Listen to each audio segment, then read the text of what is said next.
point out that test pilot survived, by the way. Welcome in to the Bro Force Squad podcast. This is episode 59. We're just a bunch of bros drinking beer and talking movies. Thank you guys so much for checking us out. I am your host, Jeff Hornacek. Hard to believe we've done 59 episodes. Hard to believe I've even been alive that long, to be honest. Thank you guys again for listening to us. Before we get started with our movie conversation, let's go around and meet the fellow bros. First off, we head into the lab to the mad scientist, Dr. Brian Banner. Banner, I've actually realized, I didn't know this, but what actually is your PhD in? Science stuff. Science stuff? Yeah. You had an opportunity to say pretty huge dick there, and you didn't take it. Yeah. I don't lie to the fans. I'm tired of lobbing up these softballs, and you just bunt. It really makes us all look bad. Look, small ball wins the game. Defense Small wins balls. Championships. That's true. God said that. Next to our enforcer in the paint, Matt Geiger. Geiger, I know you were quite the badass in high school. Can you share with us what you were voted most likely to do in your senior class yearbook? Yeah, I was most likely to get a girl pregnant in high school. But then if you go to my picture and they ask you questions, they're like, after graduation, Matt plans to, and it says get an abortion. So kind of tied into each other a little bit. Both may or may not have happened. I don't know. I'm surprised they thought you would get laid. Like, yeah, very optimistic. I got to say, that's a first. I've never seen a high school yearbook that says most likely to do something in the next few months. Yep. Exactly. Maybe the life, like maybe back in like the Pilgrim times when life expectancy wasn't that much, that's like where you peaked. So they just. Well, they asked us the questions around Christmas break, and we graduated in May, so. Makes total sense. And lastly, to our legal counsel, Ronnie Cycli. Ronnie, I know that I owe you $20, but I still need like another week or two to get it to you. Is that okay? Where's my money, man? Where's my money? You got money for fake mustaches. The Yeah, best part about that scene is when Stewie acts like he's okay with it. Oh, yeah, no, that's fine. Yeah. No, just throw in my 99% interest rate on it. You're good. Take as much time as you want. Ooh, shit, cock balls. All right, I will probably find a way to turn. Just call JG Wentworth. 877 cash now. I might just dial 1-877 cars for kids, even though worst fucking commercial. And also, what kid needs a car, man? What kid needs a fucking car? And they're teaching kids wrong because they spell it with a K, but I digest, as Peter Griffin says. All right, so typically we start every show off with our chest day, the most important thing in any bro's life, which is a news topic or something happening in the world of movies, or really just anything we fucking make up that we want to talk about. But Banner and I realized over the course of the past few weeks that between doing all of our holiday episodes, all of our movie commentaries, and then our end of year review for 2018 and our 2019 year preview, we actually have not gotten to talk about all the things that we've watched the past few weeks. So Banner and I have a copious list. So we're going to go straight into our protein shake segment, which is typically the second segment on our show, where we really just talk about what have we seen recently and what do we think about it, because we have so many things that we just need to get off of our chest, which I guess is just kind of a bad tie-in because that sounds like it should be chest day, but fuck it. I'll write it and we'll do it live.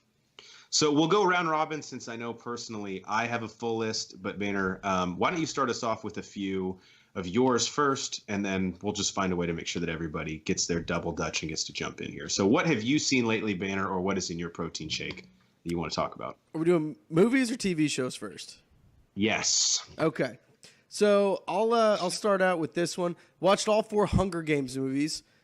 Why you ask? What the hell? Why you ask? Well, I don't know, because I have a love-hate relationship with them because I love to hate them. You hate to love them, though? But I hate to love them. No, I mean, they get worse as they go. I know you guys love whenever I talk about books, but they get way drastically worse than the books got, and the books get worse as they go on as well. But, yeah, I don't know. It just popped up in my, hey, you haven't watched this in a while? Why don't you fucking watch it? So I did. Wait, what is that? It popped up in your, hey, you haven't watched this in a while? Yeah. That's cool. They have one of those. Yep, that's the one. Me and the wife are slowly getting through I believe it's the 6th part of The Ranch. Wow, they're already in 6 seasons in. Well, they break it up. It's actually the 3rd season, but they break 2 seasons up into, or 1 season up into 2 parts. This How's is Masterson in that show, and isn't he gone now? yeah. Danny Masterson's gone because he didn't fuck that chick 15 years ago. Was he good in the show though? He was great in the show. They went very serious in writing him off. They've left it open where I think he could come back. Not done with the season yet, but it went really dark and really serious when naturally it's a really fun and predictable show. So it was really, really a weird dynamic now that he's not on it. One more thing that I watched. So it was still during the holiday season. It's called Christmas Inheritance. It's got the chick from the 100 in it. Is that a Netflix original? Please don't tell me that, because I'm pretty. It's either a Netflix original or it's a Hallmark movie. I can't remember. Wow. But you know what? It was just that title has Netflix trash written all over it. It wasn't great, guys. I'm not gonna lie to you. It was a typical, hey, we have a lesson to teach you, and we just met each other 2 days ago, but we're gonna fall in love anyway. Movies like that, when I watch them, I'm like, I love Christmas. You know, you look forward to it all year. When you watch movies like that, I'm like, all right, fucking Christmas can end. Yeah, we don't need it. It wasn't good, but you know what? It was a cute, quote unquote, feel good movie. You're only gonna watch it once in your life, and that's around Christmas time. So, you know what? It happened. So even for you, it's not like a 3-time-a-year movie. No, I mean it's definitely a Christmas in July situation for me, but whatevs. Right. Let's go to someone else. Otherwise, I'll just blow on my whole load now if you want. Yeah, let's do that. Geiger, why don't you please save us from having to hear about all 4 Hunger Games movies again? Okay, I've been watching a lot of TV, and I think I'm the only one on this pod. Shame on you three for watching the Golden Globes. I Did watched you it. guys watch them? No, I I have to didn't. say, man, a lot less preachy this year, for sure. A lot less preachy. Even with Sandra Oh, because I love her, but I thought that she was gonna, have definitely a message that she wanted to get across. She actually won an award, which I thought was really fucking cool because she was hosting. That is cool. Her and Andy Samberg were absolutely atrocious hosting. You know how Sandberg's like, I'm going to be the funny guy and I'm going to give everyone compliments and make it seem like I'm dissing them. He did that all fucking night. And I'm like, dude, get off the stage, please. He was absolutely terrible, but you kind of got to you got to really dance on a fucking cross rope to like do those shows. But I'll have to say some of the snobs, man, or some of the people that I thought got gypped, Black Klansman was up for a lot, didn't win anything. And also A Star is Born, the only thing they won was Best Original Song, which they should have won, but they didn't win. Yeah, Best what else was Picture. even up for that? Shouldn't even be fucking close. Okay, Best Picture went to Bohemian Rhapsody, of course. Black Panther was up for that. No offense, kind of glad that didn't win, guys, because then we'd have to say that that's the best superhero movie ever, which I don't even know if it's in the top. It's probably not even the top 3. It's in the top 5. It was really good, but it's a joke that it was nominated for Best Picture. It doesn't even touch The Dark Knight. Let's No. fucking be honest. Agreed. Let me see. A Star is Born, and If Beale Street Could Talk, which is something I'm very interested in. But the one movie that I'm very interested in that won a ton of awards is Green Book. Yep, with Viggo Mortensen and Cottonmouth, Mahershala Ali. Yeah, Mahershala Ali, where I think he's like kind of a lounge singer back in the 50s or 60s, and he kind of wanted to do his own music, but of course they wouldn't let him because he was black. It looked like a good story. But man, Netflix got a lot of love at the Golden Globes. Like a Netflix movie won, I believe it was a Michael Douglas movie, The Kaminsky Method. He won Best Actor in a Musical or Comedy on TV. Funny I don't you know why should say that that. was a I actually show. watched it. That's on my list here, Matt. Really? Okay, cool. Well, that's a perfect segue if you want to go, because I'm pretty much done. Well, go ahead. Yeah, I was just gonna say it was a great show. I think everybody should check it out. I agree with Michael Douglas winning that. It was fantastic. It's basically about a couple of best friends getting old. One of their wives died, and them navigating the waters of growing old and navigating the looming death and life. It sounds a lot Sounds darker fun. than it is, but it was really good. Definitely worth checking out. Can I to your earlier point, Matt? So the Green Book. Do you guys know who that's written by? No. No, Nicholas the- Sparks? Farley, like one of the Farley brothers or whatever his name is, who did like Dumb and Dumber and Farrelly Brothers? Fairly whatever. Yeah, Fairley Brothers. Yeah. I thought you meant Chris Farley's brother. Yeah, I was sorry, like, what Fairley. the Yeah, isn't that like all the movies he did?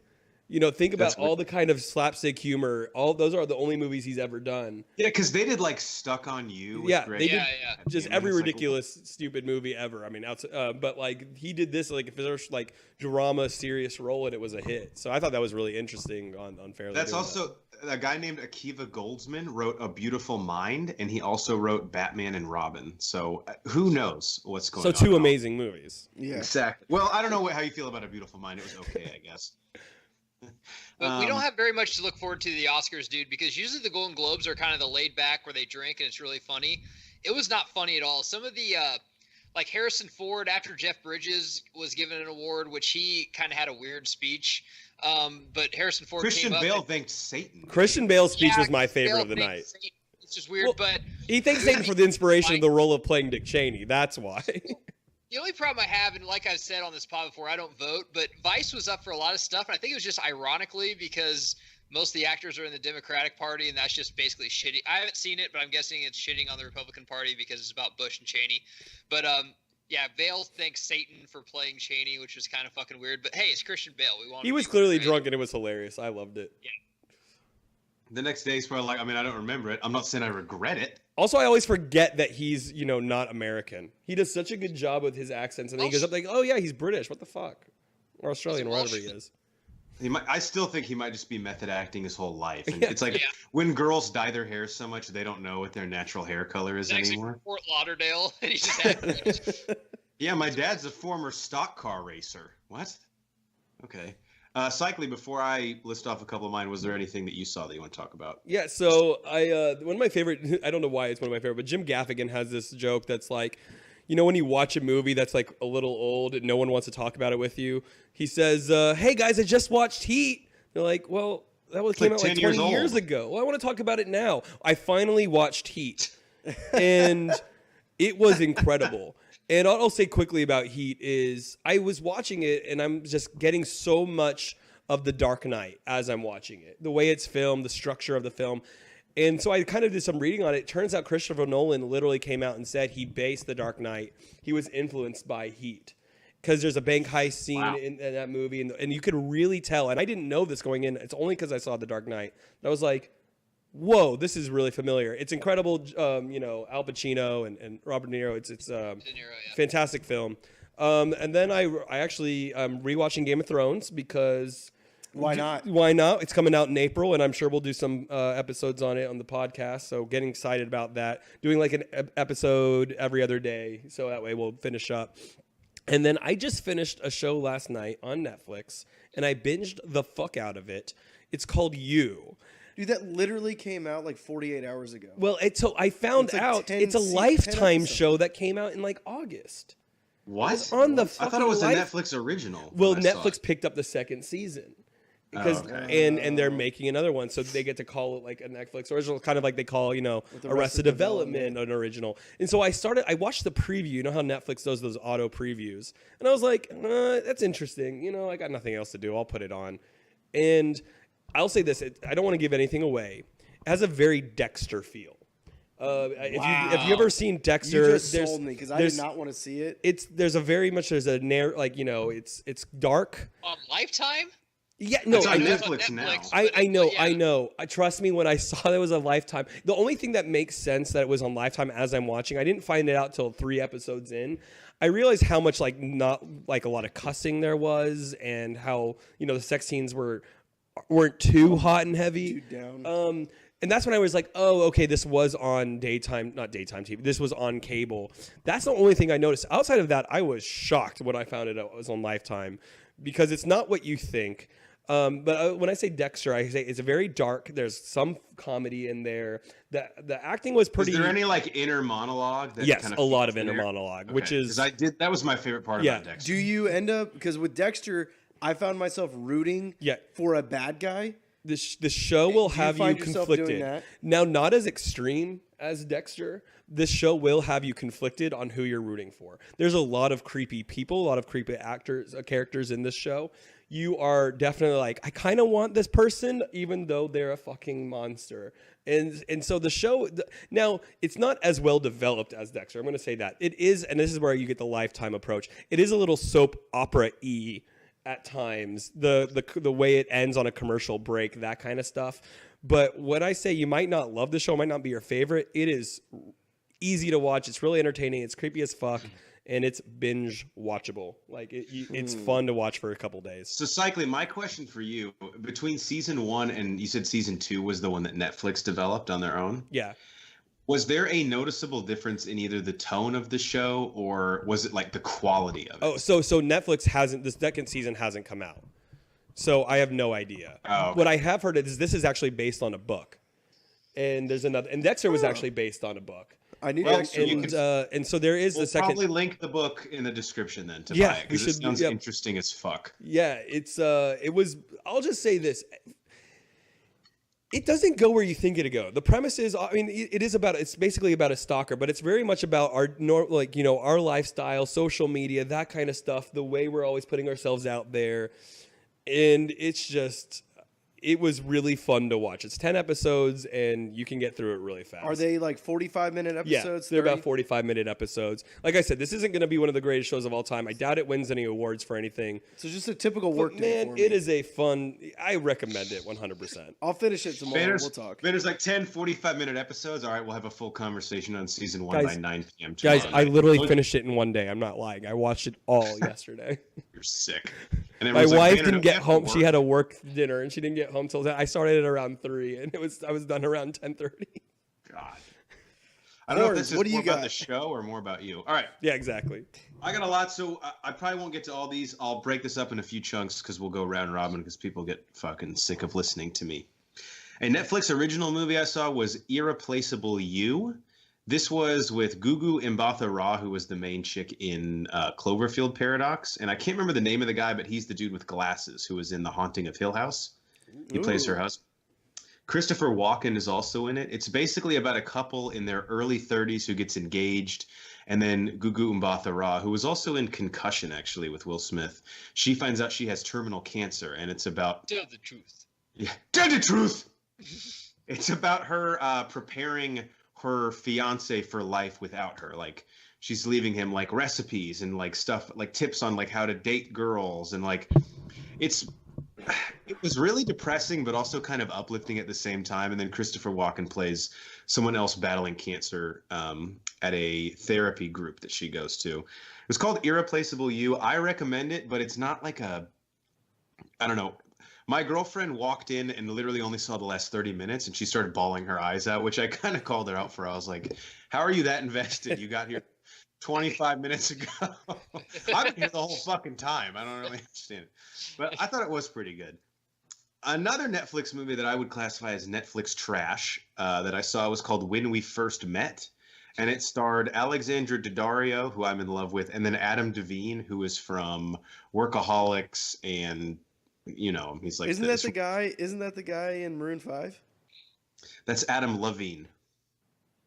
I'm not hearing Is the difference. Alexander Daddario the one? I've never seen them In together True at the same place at Detectives? the same time. Yes, she is, Matt. Okay. Yes, What's- she is. What's this called? It's called When We First Met. Basically, the plot is Adam Devine or Adam Devine, however you want to say it, is her best friend. Like he's been friend zoned pretty hard, but they've been friends for 3 years. And she gets engaged to someone, and he gets really drunk because he's like, man, I should have fucking made my move on her. And he goes to a photo booth at like an arcade that they used to go to, and he gets drunk. And when he goes in it takes a picture and it transports him back to the night that they first met. And so he keeps like reliving this night, trying to get her to fall in love with him instead of friend zone him that night. So it's kind of like a shittier version of Groundhog Day. I guess that's probably the best and most kind way to describe it. Again, kind of Netflix trash in the sense that it was an original that you could tell it was just like, all right, let's churn out some content. The actors are good. It's not horrible, but it's really not anything I could recommend to you. A couple more. I saw The Intern with Robert De Niro and Anne Hathaway. I actually saw this in theaters a few years ago, but it was on TV a lot. And I'm not going to lie, I wrote ×2 because I did watch it about 2 times the past few weeks. This movie also has Adam Devine in it in a smaller role. And this movie has a soft spot in my heart, man. I don't know what it is, but I just fucking dig it. It's one of those ones that every time it's on, you're like, you're never going to seek out to watch it. But when it's on, you're not going to turn it off. Right. Tell me you don't watch the commercial. Yeah, right. Of course you do. Of course you did. I don't know what it is about it, man. Robert De Niro is like super endearing in it. I like his character. Anne Hathaway plays like the person who started a company that's like tripled its growth in like 4 months. And he's part of this like senior intern program because he's recently widowed and just wants to get out of the house. And they have some good chemistry in it. Again, it's not like a 9 out of 10 movie, but if you haven't seen The Intern, especially if you have like a significant other, it's like just a fun, nice movie to watch. It really makes you think, at least when I watched it, it really made me think about like, do your priorities always lie with work or do they lie somewhere else? And also, Robert De Niro is almost your inner conscious thinking about that. And the other thing it always makes me think is Anne Hathaway hot? Would I? She is in this, and yes, I would. Yeah, that's probably what my answer is too. A few other things real quick I saw for the pod. Chopping Mall. Check out our movie commentary on it. It's a 1986 cult classic about a bunch of teenagers who get drunk in a mall and get attacked by killer. Classic. It's just a shitty fucking movie. You're a shitty fucking classic. movie. I'm not going to tell you anything more about it because if you want to hear an hour and 40 minutes of Cycling and I loving it. An hour and 40 minutes, an hour and 16. And Banner asking if we can fucking stop the movie, go check out our commentary on it. And then another one that I don't think will have dropped by the time you listen to this, but just a little tickle of the balls here. Geiger and I did a movie commentary on Dirty Dancing. The cult class. That's just a fucking regular classic. Yeah, that's a classic. It's just a classic. Starring Patrick Swayze and Jennifer Grey. And two things I want to say just to tease the movie commentary. First off, the famous quote, "No one puts baby in a corner" line did not mean at all what I thought it would mean. I thought it was like a metaphor about like, don't fucking back me, corner me or put me in a position where I'm not. She's in a corner. She's just literally sitting in the corner of the table at the restaurant. And she doesn't like her seat. And also, I totally forgot or didn't know that literally the central point of the plot is an abortion that takes place at a summer camp. Yeah. Every so your summer typical camp I've ever teen been movie. to, yeah. Yeah, that's pretty much any summer camp ever, though. That's That's true. the story. All right, to let someone else talk, who's next? Banner, you have a few more you want to talk about? Of course, I've always got more, guys. All right, real quick. Netflix has a documentary over Walt Disney. We all know how much I love everything Disney. Pretty good if you want to know a little bit more about Walt Disney's life, his upbringing, the creation of Mickey. He actually went through a lot of copyright issues and things like that. He created 3 or 4 characters that he created but didn't own the rights to before he came with Steamboat Willie and Mickey Mouse and everything. damn. Can I say really? I have a joke. Yeah, say it. Mickey went to his lawyer to get a divorce, and his lawyer was like, "Mickey, I can't file for divorce. Your claim that she's incredibly silly isn't viable for divorce." And Mickey goes, "I didn't say she was incredibly silly. I said she was fucking goofy." I get it. God damn it, that's actually pretty. It's actually pretty funny. Oh, the bell. Oh. I rewatched Ant-Man and the Wasp. Again, it's fine. It served its purpose. Whatever. That's all I have to say about that. Revisited Creed for Creed 2. It's a fucking great movie, guys. If you haven't seen Creed, I don't know where the fuck you've been, but it's a great fucking movie. If you haven't Geiger, seen I know Creed, you love Creed. Pause this right now and go fucking watch it. Yeah. Yeah, I just have one. I have one. Oh, are you done, or are you throwing it to me? Go ahead. I'll throw it to you. Why not? I've got more, but it's fine. I just have one more thing to say. I thought you were throwing it to me. I'm sorry. I threw It's it to you Geiger, now, what do so you've got? You have the ball. Do something. So Make a football I move. didn't watch the national championship. I watched The Bachelor, and if you guys want us to do a fucking episode review on this every Monday, The Bachelor used to play for the San Diego Chargers. He was like special teams or something. You never heard of him, but he's a virgin. Yeah. Which is Which awesome. those two things you just said don't seem symbiotic at all. Which is fucking awesome. And he's not gay though. He's a virgin. He's just a virgin. And he's in a house with 20, of course, batshit crazy, hot ass, Botox, fake titted chicks, and it's just fantastic. And I will say, I really like these shows. I loved Rock of Love when it was on, and The Bachelor. I love that there's a following that these people take it as seriously as like football or something. And There's a Bachelor fantasy. Oh my God! god! I hope I watch it because it's stupid, But I think after about 4 episodes, I'm going to be like one of those guys that has a bachelor party at his house because I'm really into it after 1 episode. I love how they played it the same night as the national championship to really divide couples. Yeah. Like, Well, literally, Clemson, Alabama did have the physically put lowest ratings than it's been like since 2000, since the LSU Alabama national championship. It was the lowest since because then. the same 2 teams have Right, played the yeah. last 3 years. No, Bachelor it's The won that Bachelor. But that's all I have to say, dude. If you want us, comment below if you want us to do a Bachelor review after every Monday, because I'm watching it every Monday. If even I'm just hooked. one person comments, we'll fucking do it. I'll catch up and review the pilot, and Geiger and I can. Well, it's gonna take you 3 hours. This is a 3-hour premiere because they had like live bachelor parties. So before every commercial break, they'd throw it to a party and comment on the 5 minutes that just happened live on screen. Jesus Christ. Wow. That's awesome. Every day we get further and further from God's light. Uh, Cycly, have you seen anything else?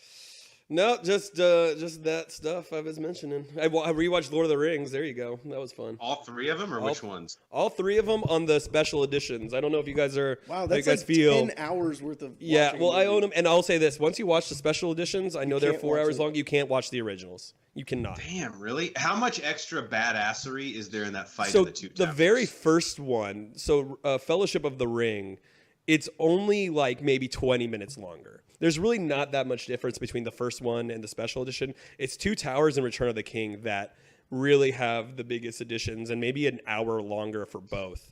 And honestly, like for someone like me, I love movies that are that long that can hold your attention. And we always talk about Titanic. Titanic does not feel like a 3-hour movie because it's just Check a out our movie fantastic film. commentary. Godfather doesn't feel like as long as it does to me. Lord of the Rings is such a fantastic film in the trilogy that the special editions are so well done that you don't even notice that how long it goes. So I always like revisiting those movies like every couple years. Awesome. All right, I'll rattle a few off here. I'll make this quick. Just a few holiday movies that we saw. One that I got to plug for the pod, and then another one that I watch every year. Muppet Christmas Carol. We did a movie commentary on Christmas it. movie If you don't ever. want to check it out now, then check it out next holiday season. But pound for pound, super underrated movie, and watching Michael Caine in that role, it's fucking hilarious. Like, it's Michael Caine yelling and screaming at Muppets for an hour and 30 minutes. So check out our commentary on that. I would pay any then- amount of money to watch that. I don't care what the script is. Right. Because he takes it, it's like he takes it as seriously as any of his other roles. He's really not like, I'm not here to play around. I'm here to fucking yell at Muppets. God damn it. And then another one I watch every year, All I Want for Christmas. It's an absolute classic. If you haven't seen it, definitely check it out. It's from, I believe, 1990. Stars a young Ethan Embry and Thora Birch. Kevin Nealon is in it, as well as the late Leslie Nielsen. It's really just a great story that's relatable about a family's first Christmas after a divorce and how the 2 kids just can't fucking deal with that. All I Want for Christmas. Cannot recommend it highly enough. And then 2 really recent things. Actually, 3 things that I watched. One for the pod because Glass is coming out. Actually, I believe next weekend. We all rewatched Unbreakable. So check out our Broback review on that. Got me really pumped up for Glass. It had probably been about 15 years since I saw Unbreakable again, and I forgot how awesome it was. And how good Samuel Jackson is in it, because we kind of take him for granted because he's literally in every movie ever. So when he does give a good performance, it kind of gets lost in the shuffle. And then 2 things I saw. I'll mention one real quick, and then the other one, Cycling and I can probably have a conversation about for a little bit. I saw Bumblebee last night, and I really liked it. It had good reviews. It's my favorite Transformers movie, which, again, not a tough list to top. Better than the first one, though? Because the first one, at least, is... It is better than the first Transformers, yeah. The reason is the second act of the movie is not a Transformers movie. It's like a legitimate coming of age, feels like Steven Spielberg in the early 90s, late 80s. Has like an E.T. feel to it. I have to say, though, John Cena, get him the fuck out of Hollywood. And I'm not saying this to be funny. I'm saying this because it's making me very mad. The entire movie, and I understand he plays a one-note, like, military guy trying to hunt down Bumblebee, but he's literally, like, turning to the camera smirking like, can you believe I'm fucking getting paid for this? And it was really annoying me. He was, like, the one part of this that was a joke. Even Michael Bay would be like, why the hell was he in that? So check out Bumblebee. It actually, in the beginning, I told Banner this. I won't spoil it for anyone who hasn't seen it on pod, but the beginning of the movie, Bumblebee still has his voice before he loses it, and a famous actor voices him who I really, really liked in the role. Last thing I'll mention, Michael Caine. Oh, Bumblebee, Optimus, where are you sending me? He's like, why are you British? B. Doesn't make any sense. I'd also watch that movie. Last thing I saw, I have no idea how to even really talk about this on pod, so Cycling, maybe you could take the reins on this. I watched Black Mirror Bandersnatch, which has kind of been blowing up the Twitter sphere. It's obviously the choose your own adventure Black Mirror quote unquote movie that's on Netflix. Check out our Letterboxd review. I personally thought this was really interesting with a very meta take on the choose your own adventure book in a couple different ways. And again, there's really no way to review it because I think there's like 6 very different endings. But while I thought the premise and execution was really, really badass and unique and what you would expect from Black Mirror, the actual story of it, and especially the characters, were, in my opinion, far from Black Mirror's best or most interesting. So one actor you might recognize is the dude who gets his nuts bitten by a tarantula in We're the Millers is in it. I think Will Poulter is in it, which I thought was kind of funny. Yeah, I'll just to piggyback off of you. I mean, I really enjoyed Bandersnatch for what it is, right? For the experience they show. Like, Black Mirror is always about technology in the near future. I think the whole point of this episode wasn't to be, hey, look how good this Black Mirror episode is. Because I think you're 100% right. It was just okay as a show, as an episode.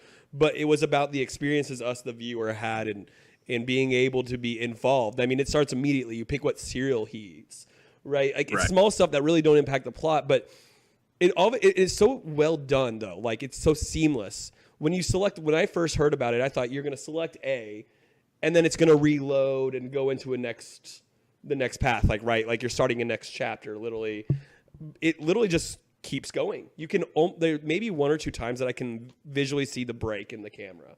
It was so well done in that manner. So I'll just say this without spoiling. If you haven't done it, you are a character. And like, as Jeff said, this is meta. And it's meta on purpose. They're not just being meta to be, oops, we didn't realize how meta we are. They are being meta to prove a point, to show how much interaction we have with our characters. And you get nervous on fucking choosing things. You don't even know what to pick. Like, I got to watch it once, and I got to be there when Jeff did it once. And I was just like watching him, seeing what he would do. It's not about the show. I didn't care about the show as much. I was excited about him seeing what he would choose. So I agree 100%. Is it the best Black Mirror episode? By far, not even close. But it presents and gives you a unique style that you can't really match anymore. Now, I don't see them ever doing anything like this again. It's one is enough. But I always got to commend Black Mirror for coming up with what they do come up with. Yeah. So the only thing I'll add is I would definitely be in if they got kind of a cooler premise for the story with the Choose Your Own Adventure. Because I just think I get it was very meta because like a Choose Your Own Adventure book is kind of involved in the story. But like, if you did this with any of my top 10 Black Mirror episodes, I would be fucking 10 times more invested and the stakes would feel way higher. I don't really know if that's possible. But yeah, there's the thing about how much extra filming that would be. But I mean, I agree. But I don't know if it's even feasible. All right, Jeff, I'm gonna unload my load here now. Are you also going to talk about things you've watched? Yep, that too. Okay. All right. So we went back, revisited Avatar again. It's always a fun watch. 7 free hours. That's cool. Yeah, always a fun It's always a fun watch. We know that they're making more scheduled to come out in 2020 and beyond. I just fucking love it. I don't know. You know what? Sue me. It's a great. Dude, I watched it on a 12-hour flight that I had last summer. Yeah. And it was beautiful because by the time it ended, we were a third of the way there. Yeah. It's just fun. Watch Bird Box. Did a review on that. If you guys want more opinions, Geiger has a really good opinion on and his take on that. So you guys should check out the review on that. Robots. Probably one of the smartest things ever said on this pod, which again, not a tough list to top, but definitely worth listening to the review. Definitely worth listening to. I watched Mowgli. Really good, great voice actors. Andy Serkis obviously directed and starred in. You have Christian Bale, Benedict Cumberbatch, Kate Blanchett, fantastic voice actors. Thought it was a really good, fun, dark take on the Jungle Book. Way better than Favreau's that he did in 2016. Watch Cars 3. Do you know, real quick, do you know if Christian Bale was inspired by Satan for this role as well? He might have been. I'm not sure. But, like, maybe not Satan as Satan, but, like, Satan as Lucifer. Makes way more sense. Okay. Yeah. Watched Cars 3. Hadn't seen it. Yeah, it was fine. Okay. Move on. Cars 3. Like, what? Whatever. I don't even. Yeah, I don't even. Not even worth. What? What do you mean, what? I don't understand the problem. It's fine. Just go on. Okay. Even Owen Wilson's like, wow, you watch Cars 3. Haven't seen it. Yeah. Watch Cloudy with a Chance of Meatballs. That's actually great. Really fun movie. Yeah. Really fun Zach movie. Braff, right? Yep.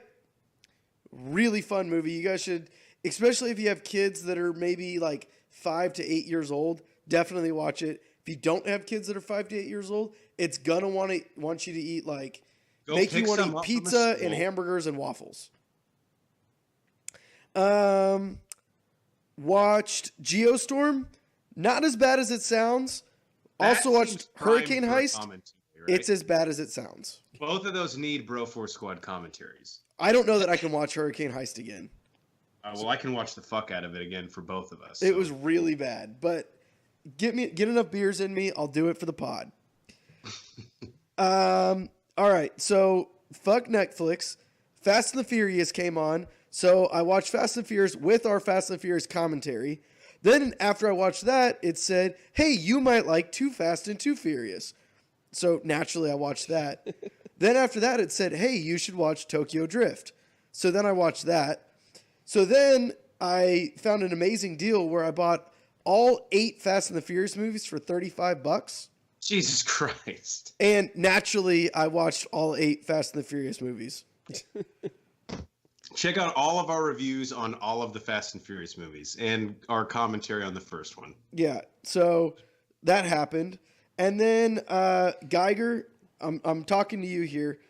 Geiger's been on this boat, literally this boat, for a couple years now.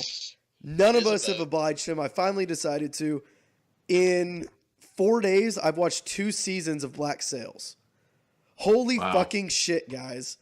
Why are we not watching this show? Why did it get canceled? Why? It's amazing. It is Pirates of the Caribbean and Game of Thrones all mixed together.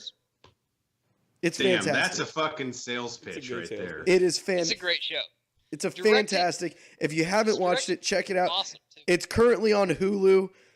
If you have Hulu, check it out. It's a Starz original. They did fantastic. I can't say enough about it, how much I love it. I've got 2 more seasons to go. I'll probably be done with that in a couple of days. I could see Starz being like, only 9 people watched it. And someone's like, yeah, but 13 people subscribed to Starz. So that's pretty good. I'm like, that's not a problem. Matt, who did you say directed it? I don't know who directed it. Michael Bay is like executive producer. That's on right. It. See, but that's directed. It is directed fantastically. Executive That's producer how I doesn't like mean my he was Michael involved. Bay. It means he paid some money.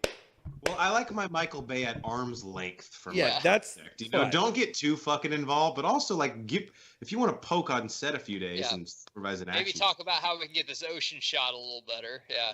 Yeah, but then, grab your bagel and get in the fucking car and go. Yeah. home. Oh, You my don't need bad, to be- guys. I got another Yeah. one here. Have a tea time at 11 a.m. every day. Yeah.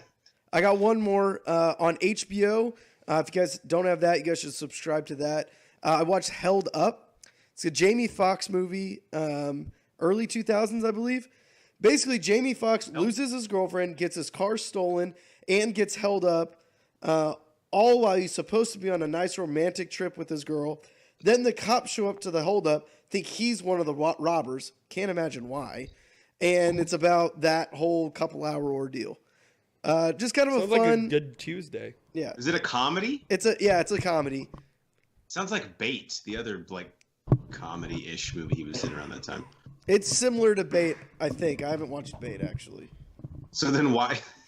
It's similar to that movie I've never seen. Sounds like. All right, one last thing I'll get out before we end the show, just because I want to get out all the Christmas movies I watched. Even though we're a little late, this is one of Geiger and mine's favorites, but I saw The Night Before, which is officially in my Christmas movie rotation, preferably on Christmas Eve, hence the name. So much fucking fun. Seth Rogen, Joseph Gordon-Levitt in the only type of roles I can stand him in, where he's like not taking himself too seriously. Anthony Mackie's in it. It's about three friends. I think I've talked about this before on the pod when we talked about our favorite Christmas movies, but three friends who have a tradition on Christmas Eve of getting shit-faced together. And Matt, you're in Mine's boy, Michael Shannon, just an absolute scene stealer in this movie, right? Oh yeah, for sure.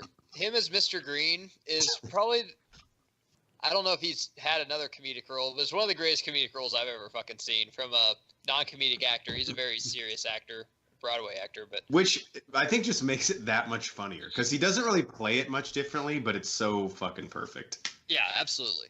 Anyone out there that doubted like the talent of Michael Shannon, I mean, there's probably not many of you. Watch The Night Before and tell me he's not also the funniest person in the film, which is pretty difficult to do. All right, before we close out, anybody have anything you want to add? Cycly, we'll go to you, even if it's just advice for people at home looking to better their lives. No.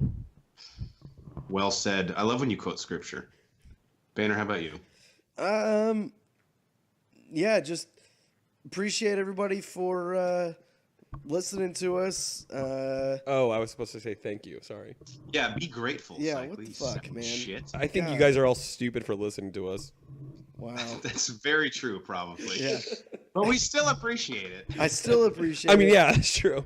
All right, Geiger. It says more about you guys than it says about us. No, just thank you everybody for listening to us, and especially something like this. We talk a lot about specific things, but we watch everything. And I think this episode really shows what we watch, and you guys can comment and interact with us about pretty much anything and any genre, any kind of movie or TV show. We've probably seen it, and if we haven't and it's a good one, we will watch it. To your point, I've been watched so much. My New Year's resolution was literally to read one book a month because I was like, I should start reading again. This is I can bad. make some suggestions. But you can't read is the problem. Well, I do have some books in Braille. That's true. I forgot. You're illiterate, but you can read Braille. Geiger, do you have a somewhat more normal farewell message for the episode? Yeah, I care about all our listeners, so this is kind of on the ground floor. But if you guys got some money laying around, invest in this thing called Bitcoin. It's supposed to fucking explode in 2019, and we'll all be millionaires. So We're just think such about maybe assholes. just putting all your money. I really thought you were going to say it's going to explode in 2016. Like, People come to the Bro Force Squad podcast for investment advice, and so that's what we like to give them. All right, I saved quite a few of the things I'm discussing, still watched, for the next episode, so that's a little tease. But for the mad scientist Brian Banner and our legal counsel Ronnie Cycli, and of course our enforcer in the paint Matt Geiger, I've been the mayor Jeff Hornacek. Thank you guys so much again for checking us out. We appreciate it. Give us a follow on Twitter at Bro4Squad. Also find us on Letterboxd. Check out all of our reviews and interact with us there. Bro4Squad, 3 words. You can type those same 3 words into iTunes, Spotify, and YouTube, and you will find us. And if you ever have access to the internet, I know it's tough to come by, and you're not looking at porn, check us out at bro4squad.com. Thank you guys. We will catch you next time. I've been trying to plug in that Mickey divorce joke for months. For like months, right? Yeah. Months. I finally have an opportunity. You're-